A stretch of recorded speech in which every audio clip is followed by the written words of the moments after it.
இந்த 11 வருது பார்த்தீங்களா, அப்போ ஏற்றிடுங்க. ரொம்ப அதாவது நீங்கள் அது அக்யூரேட்டாக பண்ணணும் வேண்ட தேவையில்லை.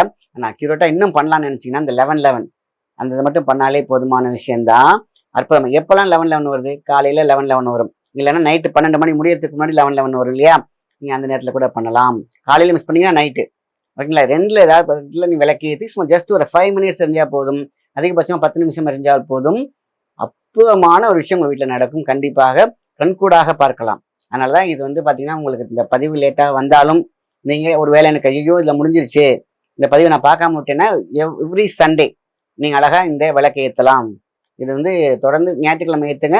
அதுக்கப்புறம் பார்த்து திங்கள் எல்லாம் சூப்பராக போயிட்டே இருக்கும். ஏன்னா அத்தனை தேவதைகளும் சிறப்பாக வசி வசி என்ற அந்த சொல்லோடு, வாவா என்ற சொல்லோடு எத்தனை செல்வங்களை அள்ளி கொண்டு வீட்டுக்கு வரக்கூடிய அற்புதமான தேவதைகள் தான் நம்ம இந்த 11 நார்மலாகவே சொல்லுவாங்க இல்லையா? 11 வந்து ரொம்ப ரொம்ப சூப்பர், அடிக்கடி என் கண்ணில் போடும் தேவதை, வசீகர தேவதை, அற்புதமான தேவதை உங்களுக்குள்ள வந்துச்சுன்னா எப்படி இருக்கும்? வீட்டுக்குள்ள வந்தா இந்த நாள்ல வாவான்னு கூப்பிடுங்க. மற்ற நாள்ல டெய்லியுமே பண்ணுங்க. அது மீன்ஸ் சண்டே இதான் இந்த மாதிரி 11 இல்லாம இல்லையா, டெய்லியுமே ஏற்றணும்னு ஆசைப்படுறேன் அப்படின்னு நினைச்சிங்கனாக்கா அந்த 11 டெய்லி ஏற்றுங்க. நார்மலாகவே ஏற்றலாம். சரிங்களா? அப்போ 11 அவ்வளோதான் முக்கியம். அந்த 11 அந்த டெய்லியுமே வரும்.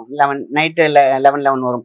அதில் நீங்கள் விளக்கு ஏற்றி நீங்கள் ப்ரே பண்ணுங்க. தேவதையே எனக்கு நான் கஷ்டத்தில் இருக்கேன், இந்த பணத்தை கொண்டு வந்து கொடு, இந்த பண வசதி எனக்கு வந்து கொடு அப்படிங்கிற மாதிரி நம்மளுடைய பிரார்த்தனைகள் வைத்தோம் என்றால் சூப்பர். ஆனால் இந்த 11 நாள் வருது பார்த்தீங்களா, இது மிஸ் பண்ணால் திருப்பி கிடைக்காது. இன்னும் பல நாள் காத்துட்டு இருக்கணும், பல வருஷம் காத்துட்டு இருக்கணும். அதனால மிஸ் பண்ணாதீங்க. மிஸ் பண்ணுறவங்க சண்டே பண்ணுங்க, இந்த டைமில் பண்ணுங்க. ரொம்ப ரொம்ப சூப்பர். ஆக இந்த 11க்கான மூலிகை என்னன்னு கேட்டீங்கன்னா வசம்பு. அதாவது விஷத்தை முறிக்கும் அம்பு. இன்னொரு சொல்லுவாங்க என்ன, வசம்போட இன்னொரு விஷயம் அட்ராக்ஷன்.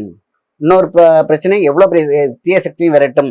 அதனாலதான் வசம்பு மணி, வசம்பு மை இதெல்லாம் அந்த காலத்துல ரொம்ப ரொம்ப சிறப்பாக இருந்தது. என்ன ஆசைப்படுறோமோ அது கிடைக்கும். அது நியாயமா இருந்தால், அது சரியான விகிதத்தில் இருந்தால், சரியான வழியில் இருந்தால் தெய்வம் உங்களுக்கு கூட வந்து நிற்கும், தேவதைகளும் நிற்கும். இதை தவறா பயன்படுத்தவே முடியாது. பயன்படுத்தினாலும் வேலை செய்யாது.